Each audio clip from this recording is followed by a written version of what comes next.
Eris got here, and it's time to talk about Dandadan, and we finally solved one of the biggest mysteries of our time and probably in the world. Why do aliens kidnap cows? And this episode give us the answer, and it could work. I can see it happening, but I also liked all of the shenanigans between the characters here, and it feels like the group is growing.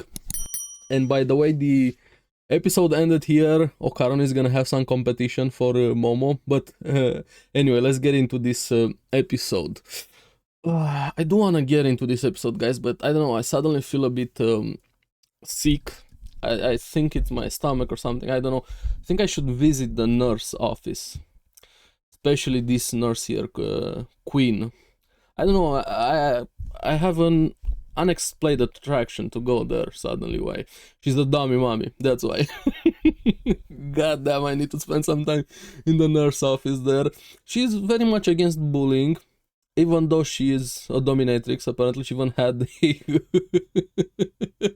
the tools required. That poor old guy stepped in at the wrong time into the office. There should have been me, but I definitely need to visit this nurse office. Let me know in the comments below if you guys want to go to the nurse. But I liked how all three of them reminded me of that Harry Potter. I mean, why is it always the three of you? Them being there. Are you guys bullied? What happened? After the way the last episode ended with them naked in the hallways. But they couldn't have an explanation, anything there. And how do you even explain what happened? And even more, how do you even explain to somebody like Nurse Queen there anything after she left to enjoy that old guy there? Should have been me. They kind of lose their minds a bit, freaking out after what happened, being naked, how they're gonna explain it, and sort of works out in an interesting way here, but then the more they talked among themselves, I think their minds were going wild or kind of running away from reality. When Ira mentioned it after, talk about anything except what happened in the real world. And I don't know if this is true. I like the theory here, at least in this universe. Maybe why the aliens don't just attack the yokais, the demons directly. Maybe they can't defeat them. So that's why they go after people that have their powers. And maybe they want to take over the world. So that's why they want to test things and so on. And I like how Ira was still smitten with Okar on everything he did. She was just blushing there in the background, looking at him there, and I like how Okarun did the "this is a conspiracy" meme. This is sun in Philadelphia. There, it's all part of the plan. The whiteboard, everything. All of the conspiracy theorists do this, have done it, will probably do it in the future. That's probably gonna be a meme everywhere here, and then they finally come back to reality, even though Ira didn't want to deal with it. And she gets the brilliant idea to just blame everything on Momo. She did it. She made us go naked, which technically it's true because Momo did ask Ira to get naked, and Momo was okay. Yeah, I'll go along, do it, whatever. I don't think she cares what others think of her, maybe except her friends here.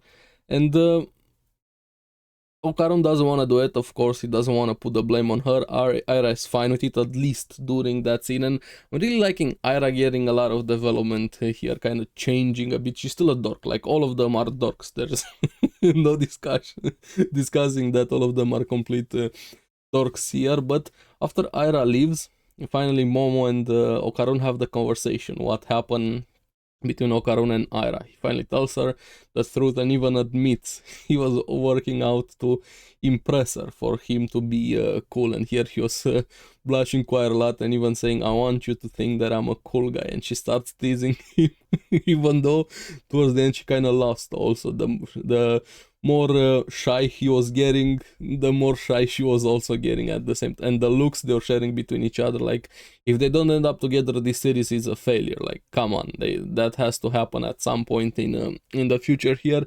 But before things could develop even more, Momo's friends walk in, they start questioning the naked incident, what happened, and they even run with it. I feel like, is there any normal character in this series? Like, all of them have their own quirks, their own things, they jump to conclusion, they bicker and so on, and Momo's friends are no different. And from their perspective, I can kind of understand it. they go into the whiteboard conspiracy theory without the whiteboard and without aliens and demons. So is this a love triangle? They heard about Ira also being naked there and saying this is nude gladiator combat for over Okar. So yeah, it's probably gonna end up that way. It's gonna be interesting. Okarun has two girls after him right now. Ira even more. She's more open about it here. But on the other side, we also have Ira with her friends, and her friends actually do just say it's Momo, and it starts devolving into something bigger. All of them, her classmates around her, yes, yes, Momo is the devil, and so on and so on. She did this, she did that. They want to bring back the rumor that Ira spread, and here I didn't expect her to actually admit it. I was expecting, hey, she's gonna say something. You can feel it slowly. She wasn't okay with what everybody was doing around her. This is why I'm liking how much development she's getting. But she actually admits saying she was the one that spread the rumor and leaves the room and even says don't speak badly of mom. I feel like they're gonna be good friends, but I don't think they're gonna admit it. They still bicker quite a lot there. But then after she leaves, we see her alone, feeling a bit frustrated that she lost her popularity, or at least she thinks she lost her popularity. But also, I'm curious, how are her friends still fine? Didn't Momo just, when they were fighting Silky, slap them around in walls? How, how is nothing broken? Maybe they just got simply way too lucky, but anyway, Ira feeling frustrated here, and Momo runs into her, and Momo actually starts to know Ira a bit more, and even saying he doesn't believe that Ira actually badmouthed her, but before they can talk more or start bickering, the boxer guy is back, so he fully survived, or at least technically fully. He's wounded there, he's in very bad shape, so they actually do take care of him, and the word with him saying he wanted to just save his family here, starts being honest with them, and actually gets very emotional when he's brought back at Momo's house. They took care of him, bandaged him, even brought him food. And they kind of win him over. He's a good guy, but hey, he's still an alien, so you can never be too safe. And like throughout the episode, Seiko just refused to admit that aliens are real. Nope, and there are people like that. No matter how much proof, evidence, facts, numbers in their face, anything you bring them, nope, he's just a kappa. But Okarun, there's a theory that kappas are aliens, even though Momo's getting super frustrated in the background here.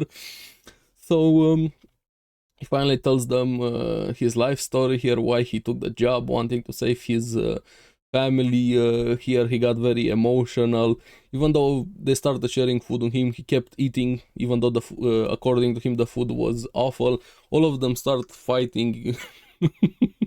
Turbo Turbo Granny was beating up Okarun. Momo and Naira were bickering. Seiko with the Kappa, the boxer guy, they were fighting. Or at least he was getting beat up. That should have been me. I need Seiko to beat me up. But that was an interesting dinner, so to say.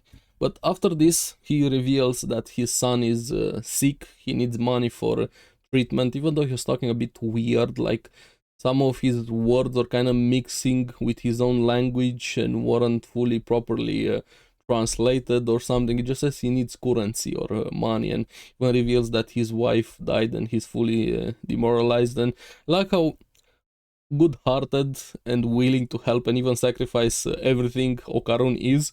It's like, yep, I'm gonna help you. Even offers his his wiener or his dick for the job. It's fine. We're just gonna get it back. I don't know. Do you even still know what they're gonna do with your dick if they actually do take it? But my favorite part was while he was willing to do it, Ara in the background. I'll help you get it back. She's so smitten, it's insane. But the boxer guy finally agrees with Momo, saying he needs a proper job to do this properly.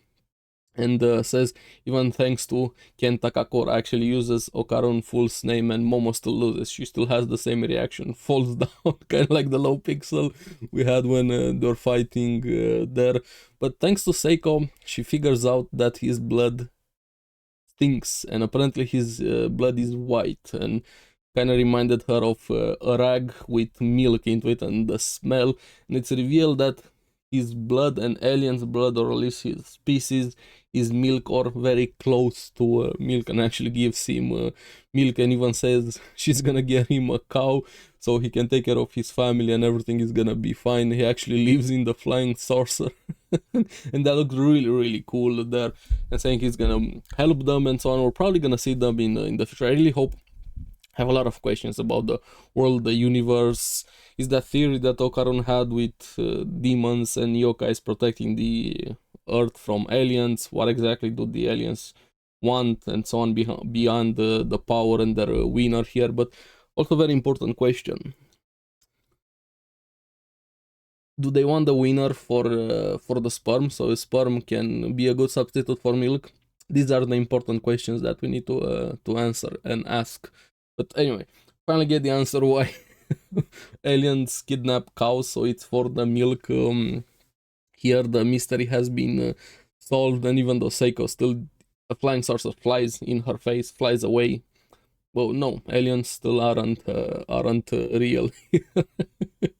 In the last few scenes in the episode, all three of them were begging Seiko for new uniforms after everything that happened, and Momo says, "This is the way. You gotta take advantage of adults in moments like this to exploit the power of adults. It's not gonna work out." Seiko kind of knows.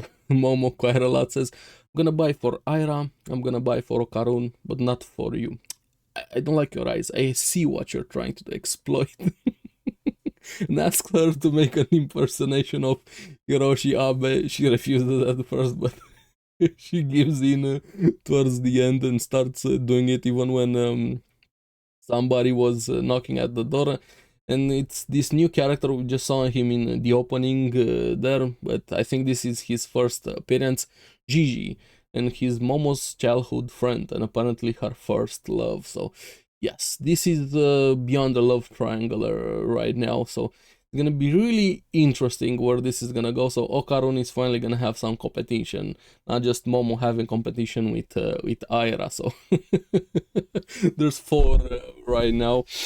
But yeah, what I got from this episode is just I need to visit the nurse office, and I'd like Seiko to go with me also. But yeah, let me know in the comments below what you guys thought about this episode. Seems like it's gonna be really fun with getting more characters here.